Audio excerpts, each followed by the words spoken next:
What's going on, y'all? It's the Wavy Sport. I'm back with another quick volume of Welcome to the Franchise here. Just want to tap in real quick about the NBA Finals, what's going on with that, a little bit of off-season talk, and a little bit of off-season talk in another sport with the NFL.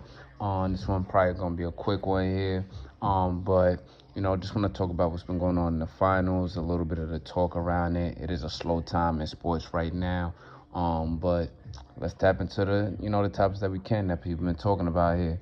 So with that being said, I want to talk about the finals here.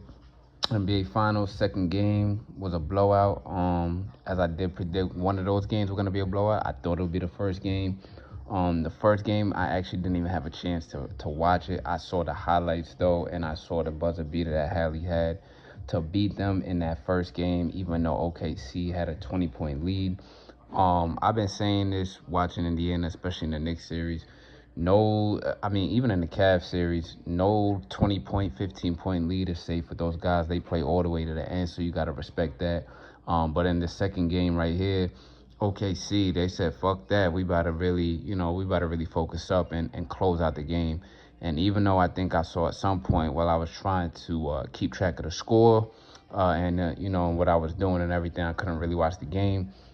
I was trying to keep track of the score, and I think I seen the lead did go up to about like 20-something points or something like that.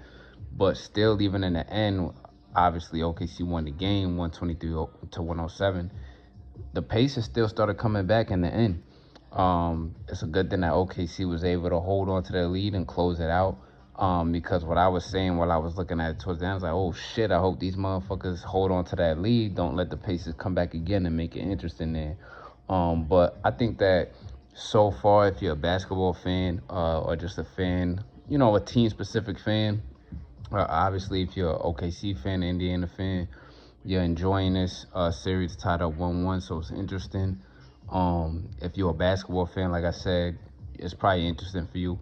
I'll say this, that I think it's good. It's good for basketball that two teams that maybe aren't as known, more popular and everything like that amongst the casual fan or most fans and everything like that. I think it's good. For I think it's good for that. Like small market teams have a chance to compete for a championship and win. Team specific fans where it's like some of the players on our team aren't known, but I think we got a good squad, or you're a small market or a city, what team no one cares about, or it's not a team that's a dynasty or always the commercial team that everyone's always talking about on TV all the time. I think that's fun to see. I kind of touched on that subject a little bit on a previous volume, probably the last one, I believe. But I think it's good for the small market team fans, and good as far as seeing basketball. But I'm talking about this because leading into this next, right? This subject, and I had a feeling it would happen. I did say it leading into the game, although I did say some shit like, I wouldn't be surprised if they say some shit like, oh, the ratings are higher than ever or whatever for some odd reason or whatever.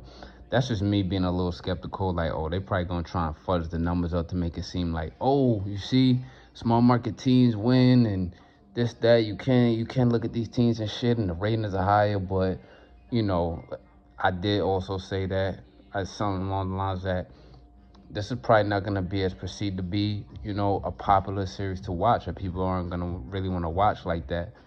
And coming back to reality, and we got the real stats and results now and shit. And they said that for this finals, ratings are down, right?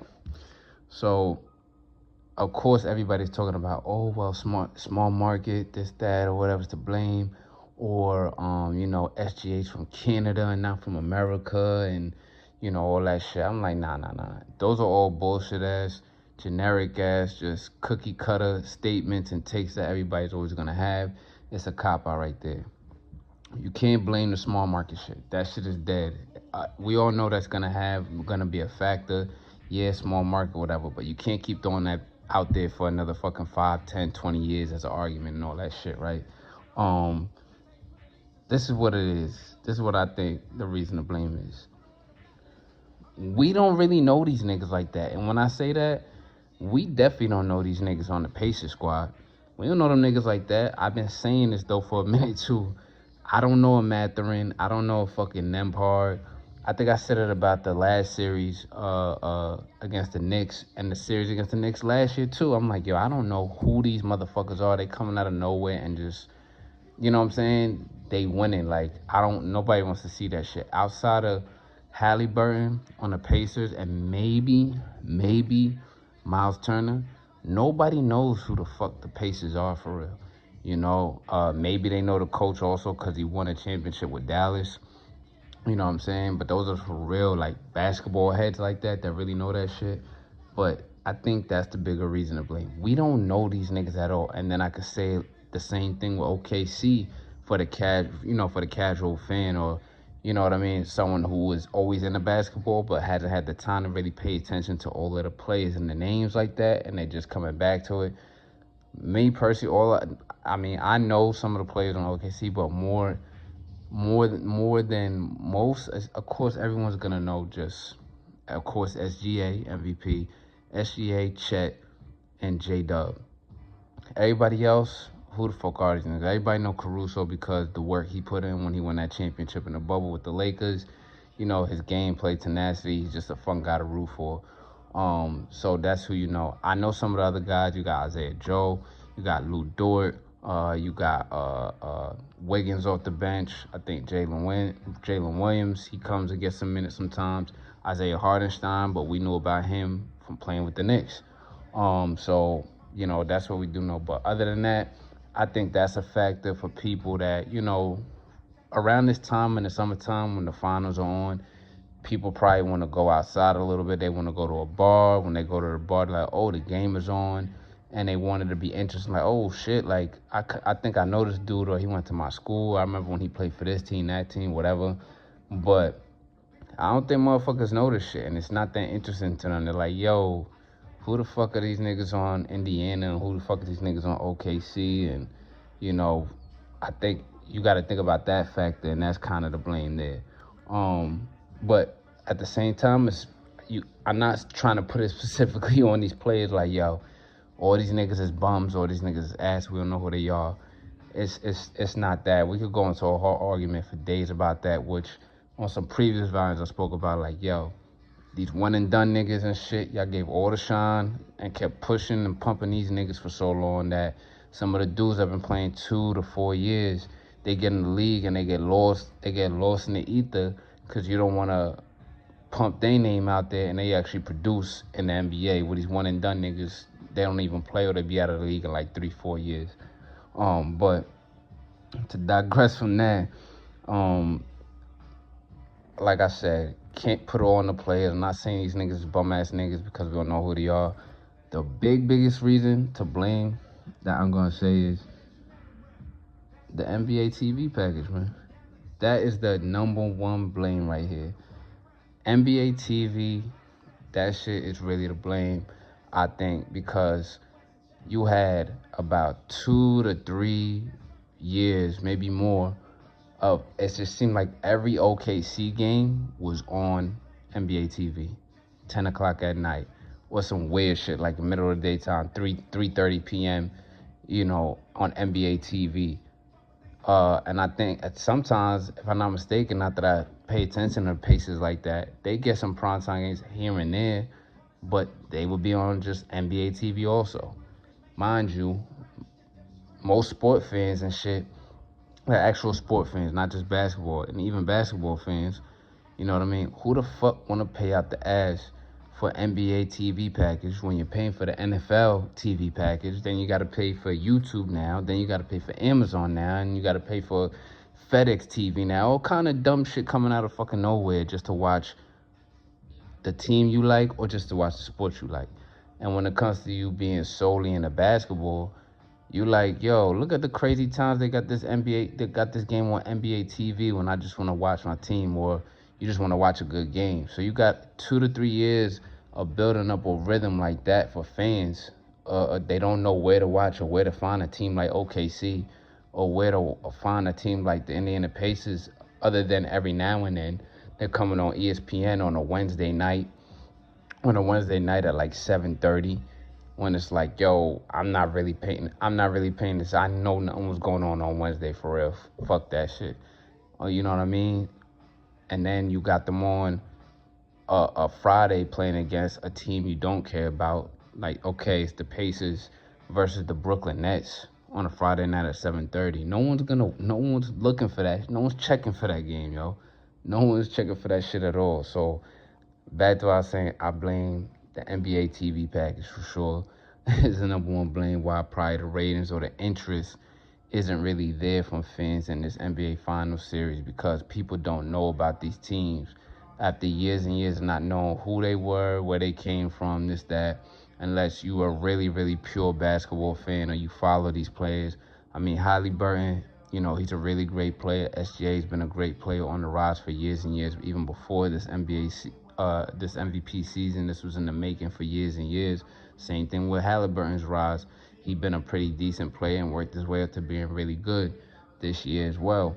But when you have years and years of conditioning the fan that watches TV or is trying to watch games on TV or whatever, that, oh, this is only on NBA TV and shit, and they're at these weird times and shit, or playing these teams no one cares about and shit, or maybe if it is entertaining, like OKC and Houston, I felt like even this season was on like NBA TV, like mad times, and it's like, yo, you got to put that shit on TNT. You got to put that shit on ESPN on Monday, Wednesday, and Friday, because we know the TNT days is usually Tuesday and Thursday. And you got to put these shits on regular TV on Saturday, too. And this is the same thing I'm saying right now with present day, where they talk about, oh, well, we need to get more eyes on this and more ratings and da-da-da. With the WNBA, it's the perfect time right now. When it's quiet in between days, when nothing's on, when no finals on, there's no football going on. Why the fuck are there 3 games in the WNBA on a Saturday and them shits is not on ABC, NBC, Fox, TNT, whatever the fuck? Where the fuck are they playing at?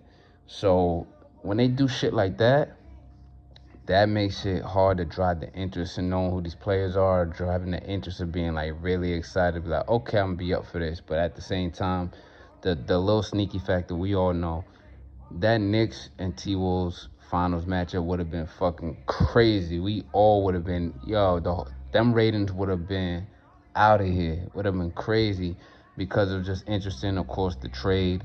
Of course, New York is a market, big market. They got crazy fans there and everything. And then you got a budding superstar in Ant-Man in the way that he fucking plays, and it's just exciting to watch. You know what I mean? I think that New York fans, on top of NBA fans, on top of the casual basketball, NBA or entertainment fan, would have probably loved having him be a villain in this series, because he probably would have took on that kind of role and everything and embraced it, especially playing in New York at least 3 games out of the series and shit. This would have been fun to see, a lot of storylines and everything. So I think that's a factor as well. But like I said, the number one blame to me is shit like that, putting teams like this on NBA TV at weird times and in weird slots when no one's checking for, or maybe we do want to see it, but it's like, well, that shit is on NBA TV and it's coming on at 10:30. Fuck that shit. I gotta get ready for work tomorrow. Or, I'm not paying $572 for the NBA package all year, my nigga. Like, I'm not doing that shit. I'm already trying to get ready for the NFL season so I can catch all those fucking games. You know what I mean? And Amazon and YouTube and Showtime and HBO and all this shit they want to make you fucking do. So that's what I put the main blame on there. And then following that, as I kind of got into the Knicks, there's still a talk out there after being eliminated and shit. You would think they'd be in the finals. Man, this Jason Kidd to New York Knicks talk, him being the coach, shit is crazy. It don't make no sense to me. But I mean, shocker. From what's been heard, that James Dolan is the nigga that done had his hands all over this from the start, from the Towns trade to Tibbs getting fired, and now wanting to have Jason Kidd in as the head coach. So it looked like he back at it again, fucking shit up for the Knicks, doing all this dumb shit, trying to, you got to get a big name, or you got to make shit hot, or, we got to take a big swing and a whiff, a big swing and a miss to get shit popping. And, with that, and they already talk about trying to shift Cat out of town for Giannis or whatever. You know what I'm saying? I wouldn't be surprised if this motherfucker tried to take a swing at getting KD.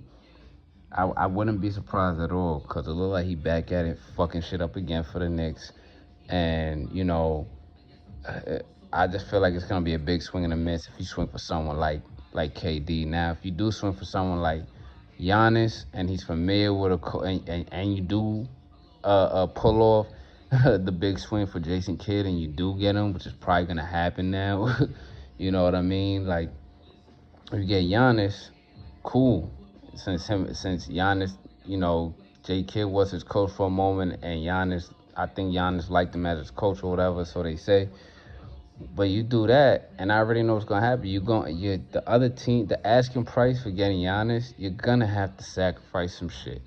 That means you're gonna have to let go of Mikal Bridges or Anunoby or both, right? Cat is already out of there. He's gone. But I'm just saying, you're probably going to have to sacrifice all three, if not two out of the three. And all of them are important, or have been important on this run that they had this year. Two of them mainly have been important on the run that they had the last couple years, so you got to keep continuity. But let's say they just want Cat and they want some first-round picks. Your whole future is a dub. And now your window, to me, in real terms, the window is really probably like, what, 3 to 5 years? To me, though, and the way that they play and the run that they've been on, trying to get over the hump for the last, few seasons now, even when it was just Jalen Brunson and Randall there now, your window is only a year to two to me. You got to win that shit now. So if you take that swing, you got to get the championship next year. And you probably got to get another one after that. Or you got to get to the championship next year. And if you lose with Giannis, with J. Kidd and Brunson, you better get back again and take the whole shit. But it's just, to me, it's too many variables of what you gotta sacrifice on your roster, because what was the main problem? Tibbs doesn't play his bench. But then it's like a back and forth type of argument there. Tibbs doesn't play his bench, but then why doesn't Tibbs play his bench? Because the bench didn't have that much talent on the roster. So you do that, and your bench is still gonna be weak as fuck if you trade every goddamn thing, or if you, as far as player wise, the current players you have, you're not gonna have a bench. You're gonna be weak somewhere. Now, if you're able to pull off something crazy, like I said, back to that point, if you're able to pull off something crazy where you just trade Cat and a bunch of your first round picks and shit, okay, you sacrifice your future to win right now. That's the only play to me. That is the only fucking play. But then at the same time, you still got to trade for Jason Kidd, is what the story is out there, because he's still under contract and shit. So you got to sacrifice more of your future. More of it. Or some bench players or some shit, whatever they want. So that's why I'm like, yo, this shit is stupid. It don't make no sense. But, that's the Knicks for you. Especially when James Dolan back in town, running shit, got his hands all over everything, the whole operation. He about to muddy everything up. He about to fuck the whole shit up like he always do. But, hey, that's all right. Typical Knicks shit. No surprise there. And I wouldn't be surprised that if they miss on trying to get Giannis, they're going to go for KD. And that's the typical New York sports playbook right there. Like, oh, this man past his prime. Don't get me wrong. KD can still ball. He can still drop a bucket on anybody head top. But he late 30s now. He's had some injuries. He had an Achilles injuries. You bring him to New York. Now, if Brunson don't do it, put everything on his back, and you're going to have to sacrifice players for him also, or the whole future for him also. And, I hate to say it, but we've seen it. We've seen it, in every sport in New York for all the teams.